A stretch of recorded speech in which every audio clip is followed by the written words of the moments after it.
எல்லாருக்கும் அஸ்ஸலாமு அலைக்கும். Welcome to my channel. இன்னைக்கு என்ன ரெசிபி நம்ம பார்க்க போறோம் அப்படின்னு சொல்லி பார்த்தீங்கன்னா சிக்கன் கொத்துக்கறி தான் நம்ம பார்க்க போறோம்.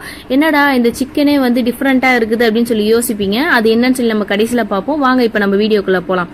கடாயில் வந்து எண்ணெய் விட்டுட்டு எண்ணெய் வந்து நல்லா ஹீட் ஆனதுக்கப்புறம் கடுகு சீரகம் போட்டுட்டு அதுக்கப்புறம் 2 பெரிய சைஸ் வெங்காயம் நான் வச்சுருக்கேன். எதனாலனா இதுக்கு மசாலா அதிகமாக வைக்கணும், அப்போ தான் வந்து டேஸ்ட்டு நல்லா இருக்கும். அதனால் 2 பெரிய வெங்காயம் எடுத்திருக்கேன். 2 பச்சை மிளகா வந்து நல்லா பொடிசாக நறுக்கி இதில் சேர்த்துருக்கேன்.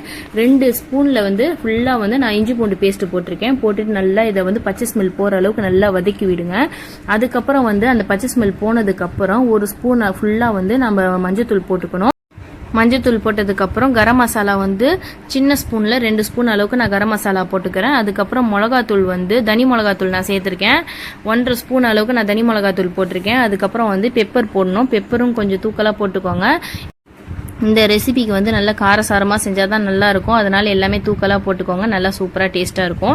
இப்போ டேஸ்ட்டுக்கு வந்து நம்ம உப்பு ஆட் பண்ணிக்கலாம். இதுக்கு தேவையான உப்பை வந்து நம்ம போட்டுட்டு அதுக்கப்புறம் நான் சொன்னேன் பார்த்தீங்களா சிக்கன், அது என்ன சிக்கன் அப்படின்னு சொல்லி பார்த்தீங்கன்னா நம்ம பிரியாணி சாப்பிட்ருப்போம்ல, பிரியாணியில் வந்து பிள்ளைங்கள்லாம் என்ன செய்யுங்க, ரொம்ப ரஃப்பாக இருக்குது கறி அப்படின்னு சொல்லிட்டு நிறைய பிள்ளைங்க சிக்கன் எல்லாம் ஒதுக்கி வச்சுருவாங்க.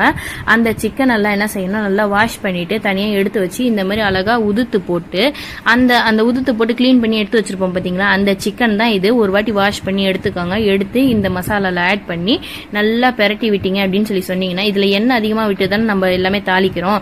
அதனால என்ன ஆகும், அந்த எண்ணெய் அடியில வந்து லேயர் ஃபார்ம் ஆனதுனால இந்த சிக்கன் வந்து அப்படியே பெரட்டி பெரட்டி போட கொஞ்ச நேரம் கழிச்சு நம்ம பெரட்டும் போது அடியில வந்து கொஞ்சம் முறுமுறுப்பு தன்மையோட இந்த சிக்கன் கொஞ்சம் தொலைன்னு இருக்கு பார்த்தீங்களா, அதெல்லாம் போய் நல்லா கிறிஸ்பி ஆயிரும், நல்லா முறுமுறுன்னு வந்துடும். இதை நல்லா பெரட்டி பெரட்டி விட்டுக்கிட்டே இருக்கணும்.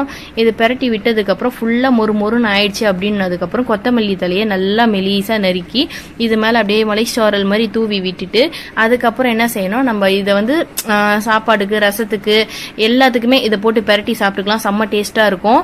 சைட் டிஷ்ஷாகவும் யூஸ் பண்ணிக்கலாம், மெயின் டிஷ்ஷாகவும் இதை யூஸ் பண்ணிக்கலாம். நான் என்ன பண்ணேன் அப்படின்னு சொல்லி பார்த்தீங்கன்னா, பசங்களுக்கு அப்படியே இதில் சாப்பாடு கிளறி போட்டு நான் கொடுத்து அனுப்பிச்சிட்டேன். செம்ம டேஸ்ட்டாக இருந்துச்சுன்னு சொல்லி பசங்க சொன்னாங்க. இந்த மாதிரி நீங்கள் ட்ரை பண்ணிட்டு எப்படி இருந்துச்சுன்னு சொல்லி எனக்கு கமெண்டில் சொல்லுங்கள். இந்த வீடியோ உங்களுக்கு பிடிச்சிருந்துச்சுன்னா லைக் பண்ணுங்கள், ஷேர் பண்ணுங்கள், மறக்காமல் சப்ஸ்கிரைப் பண்ணி வச்சுக்கோங்க. அந்த பெல் ஐக்கானை கிளிக் பண்ணுங்கள். அப்போ தான் நான் போடுற வீடியோ வந்து உங்களுக்கு நோட்டிஃபிகேஷன் வரும். Thanks for